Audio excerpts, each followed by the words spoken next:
El pasajero 2209. El Museo Marítimo de Atlantic Echo era pequeño, modesto, y su mayor atracción era una exposición itinerante sobre el Titanic. Para Liam, el curador, era un trabajo rutinario: vigilar las vitrinas, ajustar la iluminación y asegurarse de que nadie tocara las réplicas. Lo único genuinamente valioso era el registro de embarque de Southampton, un libro enorme y frágil abierto en la página donde se listaban, con pulcra caligrafía, los pasajeros de segunda clase. La leyenda entre los empleados era conocida: siempre, sin falta, algún visitante contaba 2209 nombres. El problema era oficial: el Titanic transportaba 2208 personas entre pasajeros y tripulación. Es un error de impresión, una mancha, un pliegue, decía Liam a los becarios asustadizos. El libro tiene más de 100 años. La tinta se corre. Pero una tarde, una niña se acercó a él, tirándole del abrigo. Señor, ese hombre no tiene nombre. Señalaba la última línea de la lista. Liam miró. Allí, en el espacio debajo del pasajero 2208, un tripulante llamado Albert Irvine, había una línea más. El renglón estaba en blanco, excepto por el número, 2209. No había nombre, ni edad, ni puerto de embarque. Solo el número, escrito con una caligrafía ligeramente diferente, más apretada y vertical. Debe haberse borrado, dijo Liam, incómodo. Pero el número no se borró, replicó la niña, con lógica impecable, antes de ser arrastrada por su madre. Esa noche, haciendo rondas de cierre, Liam notó algo extraño. La vitrina que contenía el registro siempre estaba ligeramente más fría que las demás. Al pasar la mano por el cristal, vio que su aliento formaba vaho. Revisó el sistema de climatización, estaba normal. Decidió, movido por una curiosidad profesional, examinar el libro más de cerca al día siguiente. Al abrir la vitrina con guantes blancos, el frío se intensificó, como si hubiera abierto un congelador. Pasó las páginas con cuidado hasta llegar a la famosa lista. Allí, en la línea 2209, ahora había algo más. No era tinta. Parecía escarcha, formando letras tenues y temblorosas, como si alguien hubiera escrito con el dedo sobre un cristal helado. Decía, HMR. Y debajo, en números también de escarcha, cabina C78. C78. Liam conocía los planos. Era un camarote de primera clase, pero en las listas oficiales, ese camarote había estado vacío, asignado a un pasajero que canceló a última hora. Una coincidencia extraña. Los fenómenos empezaron a multiplicarse.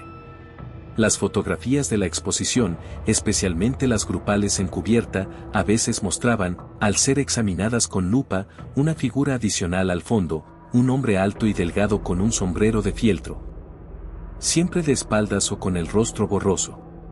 En las grabaciones de ambientación que reproducían murmullos y música de época, los técnicos empezaron a encontrar una voz superpuesta, susurrando siempre la misma frase: ¿Asterisco tienen mi equipaje? Debe estar con el de la cabina C78. Asterisco. La gota que colmó el vaso fue el monitor de seguridad. Liam revisaba las grabaciones y vio que, cada noche a las 2:20 de la mañana, la hora aproximada en que el Titanic se hundió por completo, una figura fantasmal aparecía en los pasillos vacíos del museo. No era un intruso. Se materializaba lentamente frente a la vitrina del registro, se inclinaba sobre ella, y parecía escribir algo en el cristal con el dedo. Luego se desvanecía. El software de reconocimiento de calor no lo detectaba. No existía para la cámara térmica. Liam, obsesionado, decidió hacer una trampa. Colocó una cámara de alta velocidad frente al libro y espolvoreó un polvo fluorescente invisible en el cristal de la vitrina. Esa noche, se quedó escondido en una sala contigua. A las 2:20 de la mañana en punto, el termómetro que había colocado dentro de la vitrina cayó en picado. El polvo fluorescente se iluminó bajo la luz negra de la cámara, revelando la presión de unos dedos en el interior del cristal, escribiendo. No fuera, dentro.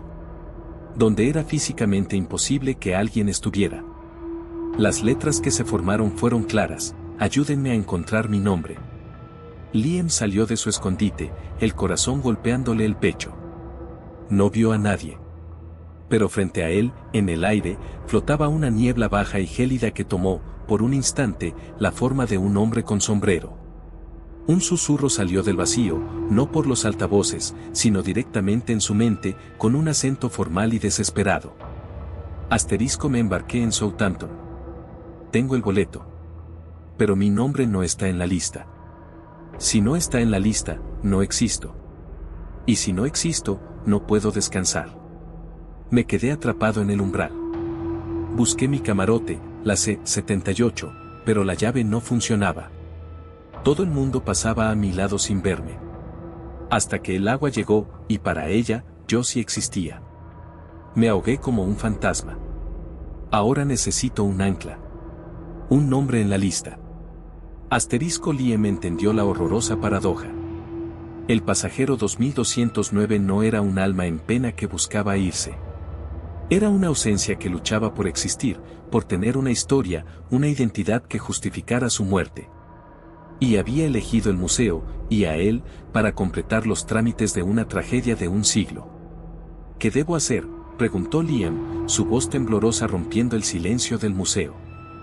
Escribe mi nombre. En el libro. Con tinta. Así estaré completo. La tentación fue enorme. Acabar con el misterio, con el frío, con los sustos.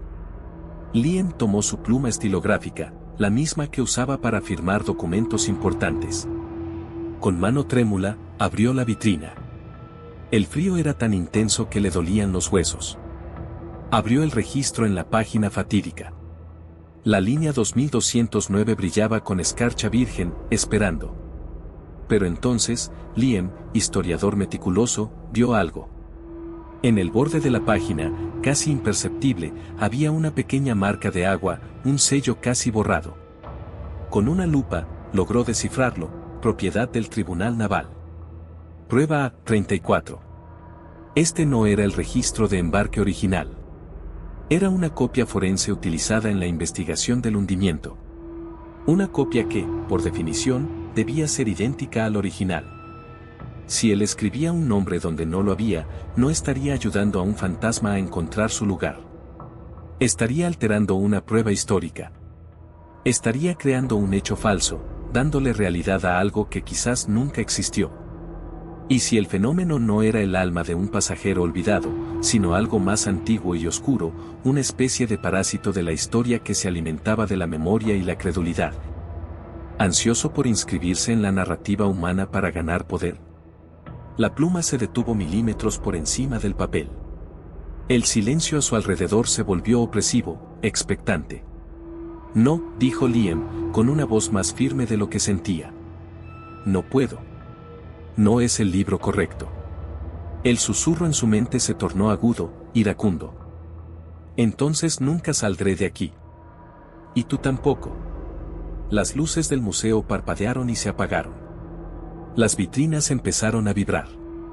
Liam corrió a tientas hacia la salida de emergencia, pero los pasillos parecían haberse retorcido, convirtiéndose en un laberinto de sombras gélidas.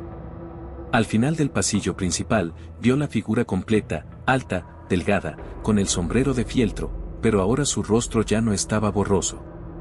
Era un vacío abismal, una oscuridad que absorbía la poca luz residual, y de ella brotaba un frío que prometía no solo matar, sino borrar.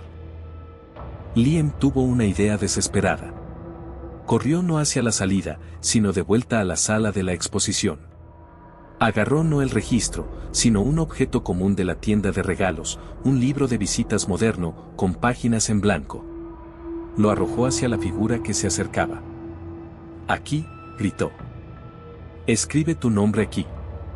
Este sí puede ser tu registro. La entidad se detuvo. La oscuridad de su rostro pareció titubear. Lentamente, una mano gélida y nebulosa tomó el libro de visitas que flotaba en el aire. Lo abrió. Durante un eterno minuto, nada ocurrió. Luego, con un sonido como de hielo quebrando, una palabra apareció en la primera página, escrita con una caligrafía elegante y helada. Memento. Al instante, el frío cesó. Las luces volvieron. La figura había desaparecido. El museo estaba tranquilo. Aliviado, Liam recogió el libro de visitas. La palabra memento, recuerda, seguía ahí. Pero cuando volvió a mirar el registro de embarque en su vitrina, un nuevo escalofrío lo recorrió. En la línea 2209, la escarcha había formado un nuevo mensaje, esta vez dirigido únicamente a él. Hasta la próxima lista. Firmado, tu pasajero 2209. Liam supo entonces que no se había librado de nada. Solo había pospuesto lo inevitable. Porque cada museo, cada archivo, cada libro de historia que mencionara al Titanic, era una nueva lista potencial. Y el pasajero 2209, ahora con un nombre provisional y una firma, estaba un paso más cerca de volverse real. La siguiente vez, quizás no pediría permiso para escribir.